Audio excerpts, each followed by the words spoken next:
주님 나라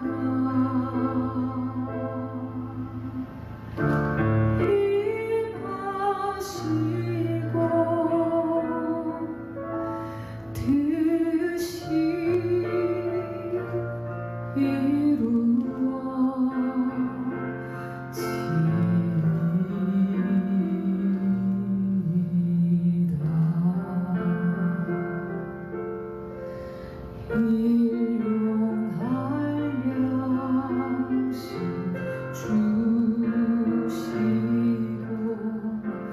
우리들의 큰 죄 다 용서하시고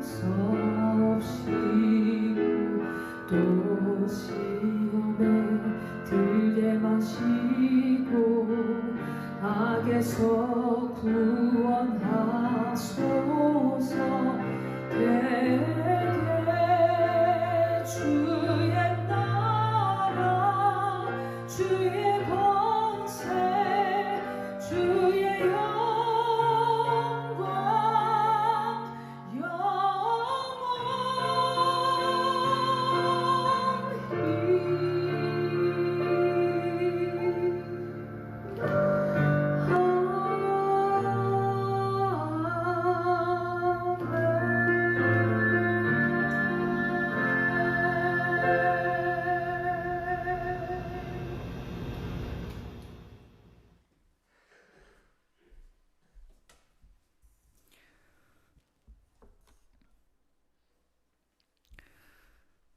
영화 가운데 공상과학 영화라 불리는 SF 장르가 있습니다.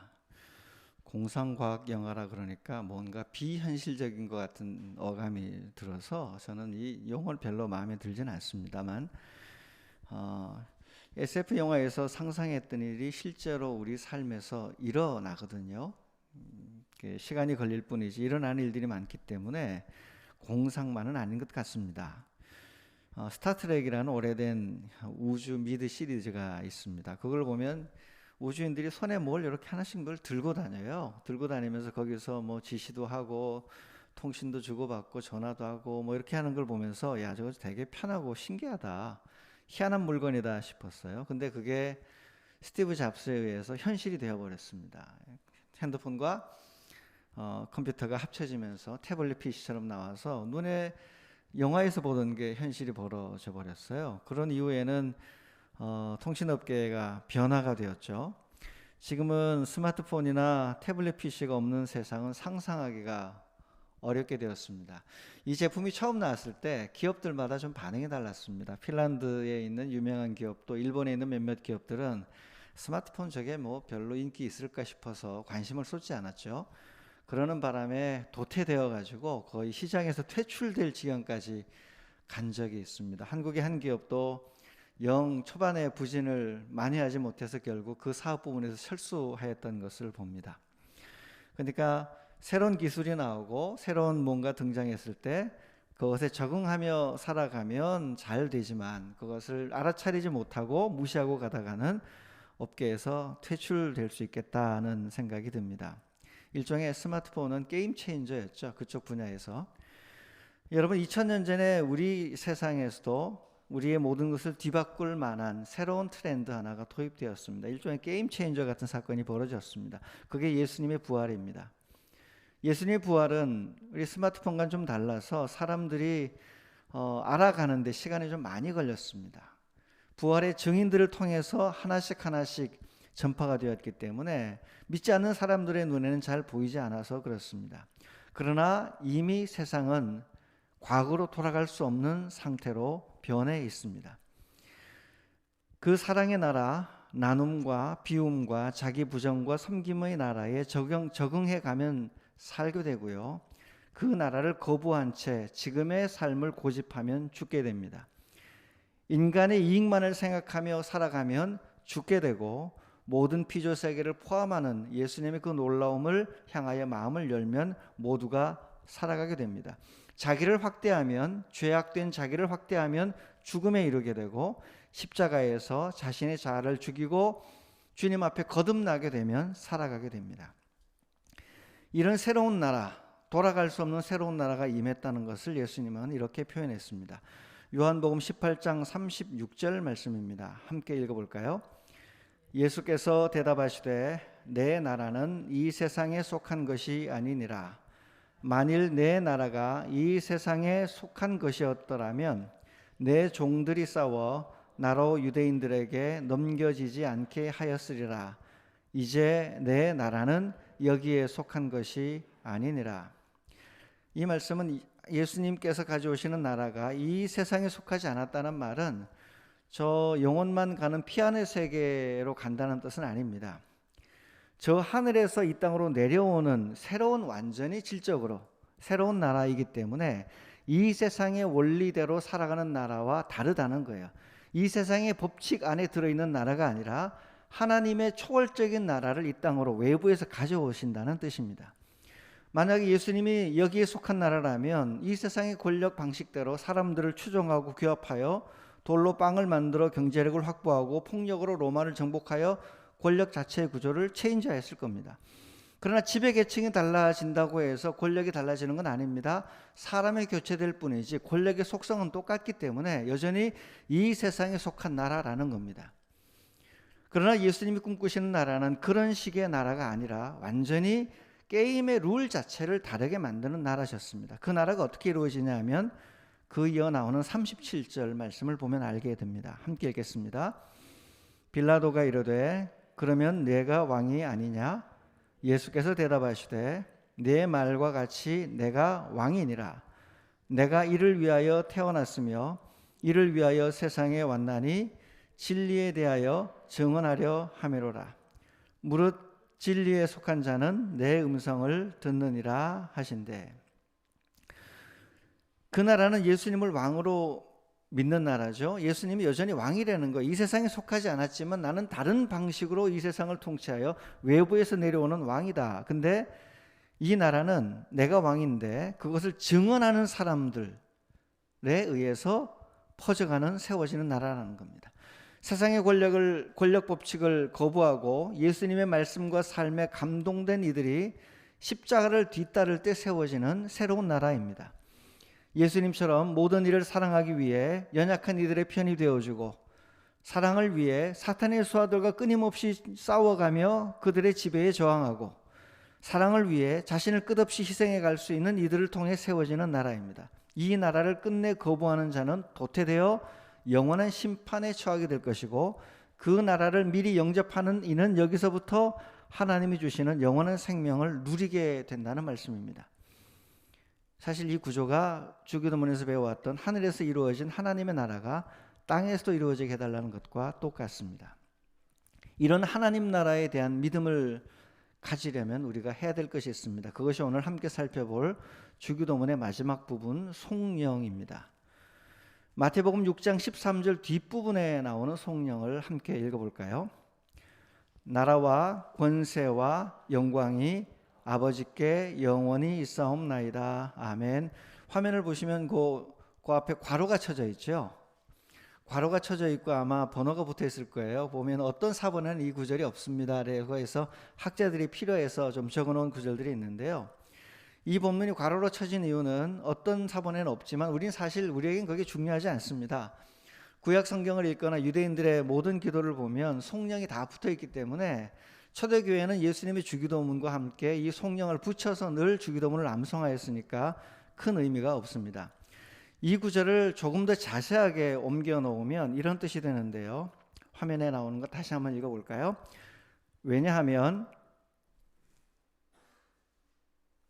함께 읽겠습니다. 왜냐하면 나라와 권세와 영광이 영원히 아빠의 것입니다. 아멘. 화면 계속 살려주시길 바랍니다. 눈여겨볼 대목이 있습니다. 우리 옛날에는 이 시작하는 왜냐하면 대신에 대개라는 말 기억나시죠?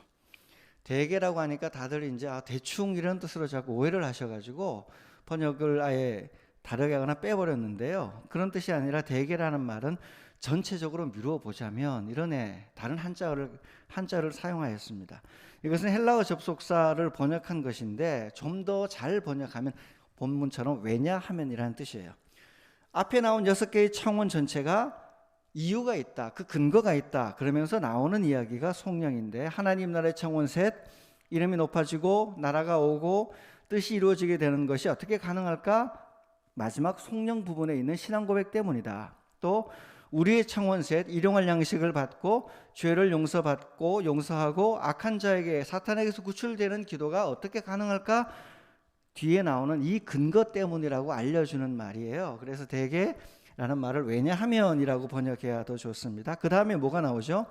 나라와 권세와 영광이 하나님께 있습니다라는 말이 나옵니다. 나라와 권세와 영광이 하나님께 있다는 것은 지금 눈앞에 보이는 권세가 하나님이 세우신 권세가 아닐 수 있다는 거예요.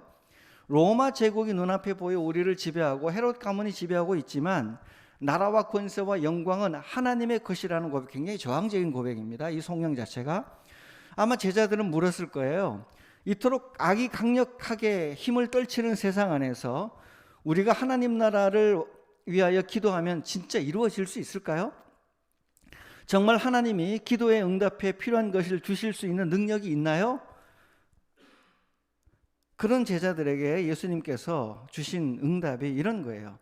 하나님께 나라와 권세와 영광이 있음을 믿고 찬양하며 신앙 고백을 해야 앞에 기도가 들어질 수 있다는 겁니다. 이 마지막 송영에 나오는 확신과 신앙 고백을 더해야 앞에 나온 하나님 나라의 6가지 청원이 가능하니까 믿어지지 않을 때마다 하나님을 찬양하며 하나님의 보좌를 보라는 거예요. 하나님의 나라, 하나님의 권세, 하나님의 영광이 하나님께 속해 있다라는 것, 그것을 이야기를 하는 겁니다. 그래서 송영처럼 하나님을 향하여 팔을 벌리고 찬양하면 하늘 보좌에서 성령이 오셔서 믿음을 갖게 하십니다. 찬양하면 확신이 생겨 불안에서 벗어나게 합니다. 그 영적 세계에 들어가야 불신의 늪에서 벗어나 이 땅을 통치하시는 그 하나님을 만날 수 있게 된다는 거예요. 그 다음에 눈여겨보실 단어가 영원히라는 단어입니다. 영원이라는 말은요, 이런 의심을 불식시키는 말입니다. 하나님의 통치가 혹시 무너지면 어떡하지? 우리나라 대통령 선거처럼 5년 단위로 권력 구조가 불어나서 권력 자체가 교체되면 어떡하지?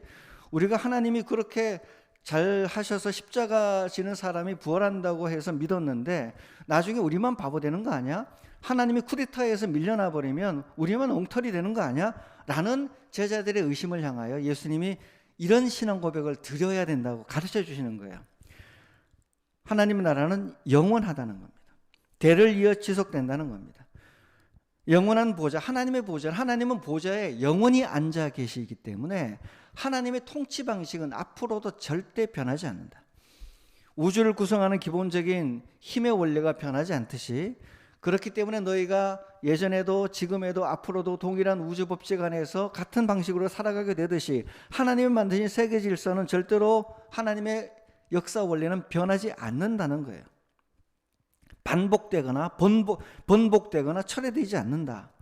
그러니까 눈앞에서 벌어지는 현실 권력의 교체에, 현실 역사 안에서 잠시 벌어지는 여러 가지 희비에 너무 과도하게 휘둘리지 말고 영원한 보좌인 하나님을 쳐다보아라. 완성된 나라, 승리가 확정된 그 나라를 보아라. 그리고 너희는 이 땅에서 하늘이 주는 평안함을 느끼라. 평안함을 누리라는 하나님의 권면인 거예요. 그러니까 나라와 권세와 영광이 영원하다는 거예요. 이 영원하신 하나님의 터에 하나님을 향한 신앙 고백에 기초해야 흔들리지 않고 역사 속에서 굳건하게 예수의 제자로 미래를 향하여 다가올 하나님 나라를 영접하며 나갈 수 있습니다. 여러분 그렇게 되시기를 바랍니다. 그리고 맨 마지막에 아멘이라는 단어가 붙어 있죠. 아멘. 아멘이라는 말은 이게 우리가 동의한다는 뜻이잖아요. 그러니까 나라와, 왜냐하면 내가 이런 기도를 했습니다. 근데 사실은 나 그걸 안 믿기 때문에 이런 기도 모르겠어요 라고가 아니라, 왜냐하면 나라와 권세와 영광이 영원히 하나님의 것입니다. 동의합니다. 말로 하는 동의를 넘어서서 아멘이라는 말은 동의하는 대로 살아가는 삶까지 포함하는 아멘입니다.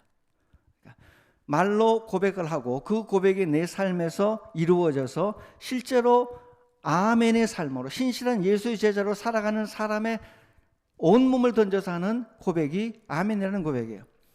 우리가 왜 하나님께 기도합니까? 우리가 연약해서 기도합니다.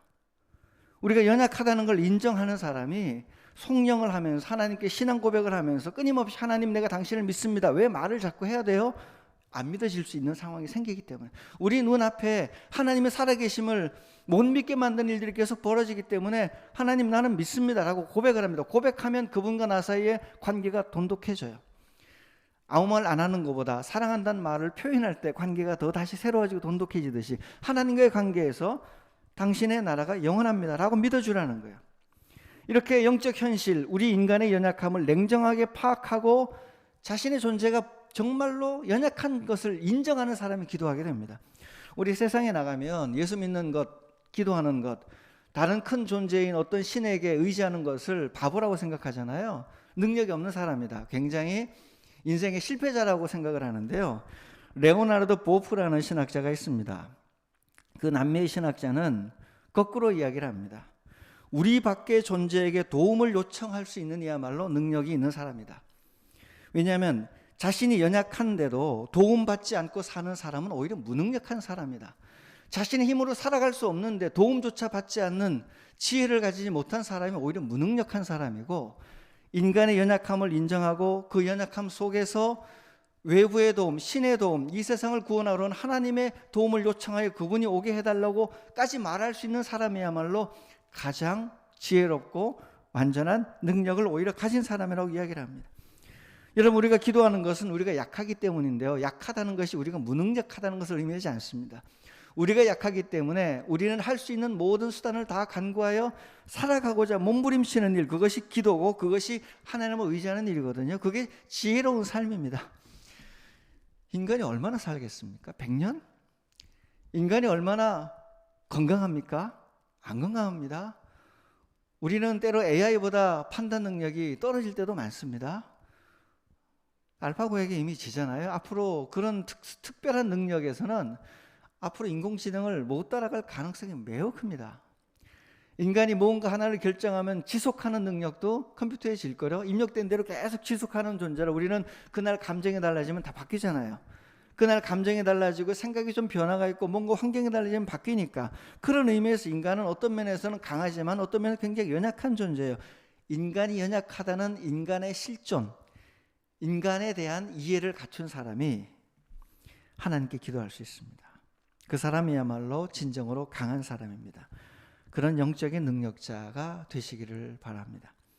주기도문이 그런 거 하라는 겁니다. 마지막으로요, 본문에 남겨둔 게, 왜냐하면 나라와 권세와 영광이 영원히 누구의 것이라고요? 원래는 아버지의 것이라고 나오잖아요. 예수님의 용어로 바꾸면 뭐로 바꿔야 되죠? 아빠라고 바꿔야 됩니다. 주기도문 시작할 때 하늘에 계신 우리 아빠라고 불렀는데 마지막 장면에 나라와 권세와 영광이 영원히 아빠라는 단어로 주기도문이 끝을 맺습니다. 이게 굉장히 중요합니다. 아빠라는 호칭은 하나님과 우리 사이의 모든 영적 관계를 총칭하는, 총괄하는 핵심 키워드예요. 우리는 종종 거대한 현실 권력들 앞에 기가 죽어 절망하곤 하죠. 사실 한국의 기득권층은 굉장히 강합니다. 잠시 흔들릴지 모르지만 우리 사회에 힘을 발휘하여 몇백 년, 몇천 년 동안 쌓아왔던 그 모든 권력과 모든 인맥과 돈을 동원하여 작정하면 이길 수 없을 만큼 튼튼하고 강합니다. 그러니까 이 땅에 우리나라뿐만이 아니라 전 세계 질서를 주름잡고 살아가는 이 세상의 강한 자들은 우리가 상상할 수 없을 만큼 강해요. 진짜 부자들은 상상할 수 없을 만큼 부자예요. 진짜 돈이 많은 사람은 우리 눈에 뭐 TV에 나오는 거 아무것도 아닐 정도, 조롱하고 싶을 정도로 엄청난 부자예요. 우리가 알지 못하는 방식으로 권력을 휘두르는 존재들은 얼마나 많은 나쁜 짓을 더 많이 하겠습니까? 우리 눈에 띄는 것도 그 정도인데 굉장히 강하거든요. 이런 기득권 앞에 예수를 믿는 사람들은 마치 그리스 신화에 나오는 괴로운 시지프스 같아 보입니다. 고린도의 왕 시지프스는 신들의 미움을 받아서 끝이 나지 않는 형벌을 받죠. 거대한 바위를 산 정상에 올리면 또 떨어지고 산 정상에 올리면 또 떨어지고, 시지프스는 그게 자신의 운명이라 생각하고 그 희망 없는 일을 굉장히 절망하며 어쩔 수 없이 계속 반복하며 살아갑니다. 이게 우리의 삶입니까? 이게 우리의 삶이라고 생각하면 주기도문을 드려야 됩니다. 주기도문의 신앙은 이런 숙명적인, 회의적인 시지프스와 같은 절망에 찬 삶을 거부하는 기도입니다. 우리는 시지프스가 아니라 예수의 제자들입니다. 예수는 십자가에서 죽었지만 부활하여 세상을 다스리십니다. 그 예수님을 주로 믿는 위대한 능력자들이 그분의 제자들입니다. 그런 점에서 예수님 때문에 우리는 결코 연약하지 않습니다. 우리 안에 들어있는 부활신앙이 얼마나 놀랍고 대단한 것인 줄 압니까? 여러분 상상해 보세요. 지금 러시아와 우크라이나 전쟁에서 게임 체인저로 핵무기 사용할까 말까는 이야기가 계속 세워오고 있잖아요. 그게 뭐라고? 우라늄 몇 그램 안에 전 지구를 초토화시킬 만한 히로시마 나가사키 원폭 아무것도 아닐 정도로 엄청난 에너지가 우라늄 몇 그램 안에 들어있다고요. 원자핵 몇 그램 안에. 저는 아직도 사실 믿어지지 않아요. 과학자들이 무슨 일을 했길래 그 안에 있는 원자 구조를 분석해서 분리해서 응축하고 뭘 했더니 연쇄방환을 일으키며 그 조그만 눈에 보이지도 않는 얼마 안 되는 거 안에 온 세상을 초토화시킬 에너지와 힘이 거기 다 있다는 거 아니겠습니까? 하나님 보시기엔 여러분 안에 있는 부활신앙이 그런 에너지를 가진 힘 있는 신앙인 겁니다. 우리가 예수를 주로 믿을 때, 우리가 하나님을 아빠라고 부를 때 우리 안에 있는 에너지, 그 영적 에너지는 온 세상을 구원하는 하나님의 폭발적인 능력을 발휘할 수 있습니다. 이 땅의 모든 권세를 무력화할 변혁의 힘이 우리가 예수를 주로 고백하는 주 고백 안에, 예수가 부활하셨다고 외치는 부활 신앙의 고백 안에 그 에너지, 엄청난 에너지가 들어있습니다. 저는 교회사 관련한 책들을 읽으면 감동을 받습니다. 별 희한한 일이 다 있다. 어떻게 십자가에 달린 예수가 우리 죄를 사했다고, 그가 다시 부활하였다고, 그를 믿는 자들이 교회를 통해 이 땅에 새로운 나라가 임한다고 외쳤는데, 이 말도 안 되는 것 같은 이 진리가 지금까지 사람들 마음을 울리고 있을까? 어떻게? 세상에 나가면 바보 취급받는데 이 기독교의 진리가 여전히 세상 한복판에서 모든 지구의 문명 안에서 진동하고 있을까? 세상은 경쟁해야 되고 빔을 비축해야 되고 폭력으로 다스려서 제압해야 된다고 가르치는데 이 사탄적인 세상 한복판에 어떻게 교회는 2000년 넘게 계속 생존하고 있을까? 왜 도태되지 않고, 왜 사라지지 않고 여전히 사람들의 마음에 감동을 주면서 이 예수의 복음, 예수의 십자가에 매달렸다 부활하신 이야기, 말도 안 돼 보이는 이 이야기가 왜 사람들의 마음에 여전히 감동을 주고 있을까? 수많은 제국들이 역사에 출현했다가 사라졌고 헤아릴 수 없는 매력적인 이념과 사상들이 우리 살아가고 있는 세상에 등장했었음에도 다 시대가 변하며 도태되고 사라지고 없어졌습니다. 그 이념을 추종하며 만들어가는 세력들은 점점 시간이 지날수록 바뀌고 사라지고 없어져 가고 있어요. 그런데 말이 안 되지 않습니까? 사랑의 나라, 비움의 나라, 나눔의 나라, 자기 부정과 희생을 꿈꾸는 교회, 십자가에 흘린 예수를 주로 고백하면서 그렇게 바보처럼 살겠다는 교회는 잠시간의 흥망성쇠는 있어 보이지만 전 세계 안에서 여전히 힘을 발휘하고 있습니다. 전 세계 국가가 하지 못하는 모든 구호 활동은 교회가 다 합니다. 전 세계 기아 문제를 국가가 움직이는 것 같지만 그 국가 기본 정신을 누가 공급하는가? 교회가 공급하고요. 강대국이 가지 않는 모든 곳에 교회의 사랑의 헌금이 온 세계 구석구석 닿아서 사람을 먹여 살리고 있다고요. 어떻게 이게 가능할까? 부활신앙 안에 세상을 변혁하는 에너지가 응축되어 있기 때문입니다. 이유는 간단합니다. 예수를 주로 부르는 부활신앙 안에, 하나님을 아빠라 부르는 그 신앙 안에 온 우주를 구원하는 하나님의 능력이 들어있기 때문에 그렇습니다. 여러분, 우리 예수님께서 하나님 보좌 우편에 앉아 계셔서 이 땅을 다스리시니 걱정하지 말고 주님의 복음을 믿으며 하나님을 향하여 당신이 영원한 통치자이십니다 라고 고백하시길 바랍니다. 우리 주님의 크신 능력이 여러분과 함께하기를 기도합니다. 아멘. 이 시간 잠시 묵상하며 하나님께 기도하겠습니다.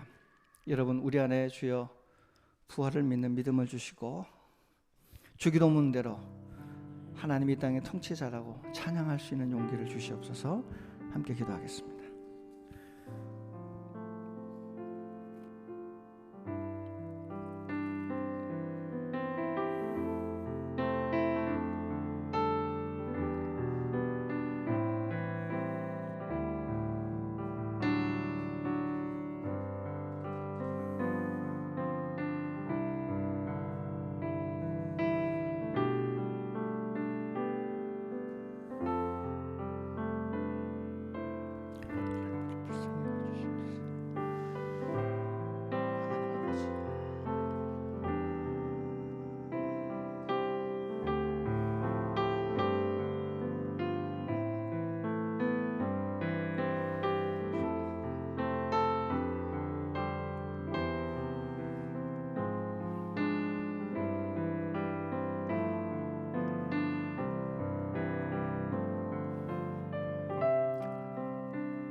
하나님, 예수님께서 부활하셨음을 믿습니다.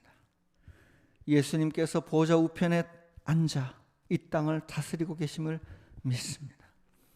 눈앞에 보이는 나라와 권세와 영광을 차지한 악한 이들이 이 땅을 영원히 통치하지 않을 것을 믿습니다. 이 땅의 모든 것이, 이 땅에 존재하는 모든 생명이, 모든 것들이 다 아버지, 아빠 되신 하나님의 것임을 믿습니다. 이 시간 하나님을 아빠로, 예수를 주로 고백하며 하나님께 나가오니 저희를 불쌍히 여겨주시고 하늘의 은총으로 저희를 새롭게 하여 주시옵소서. 예수님 이름으로 기도드립니다. 아멘.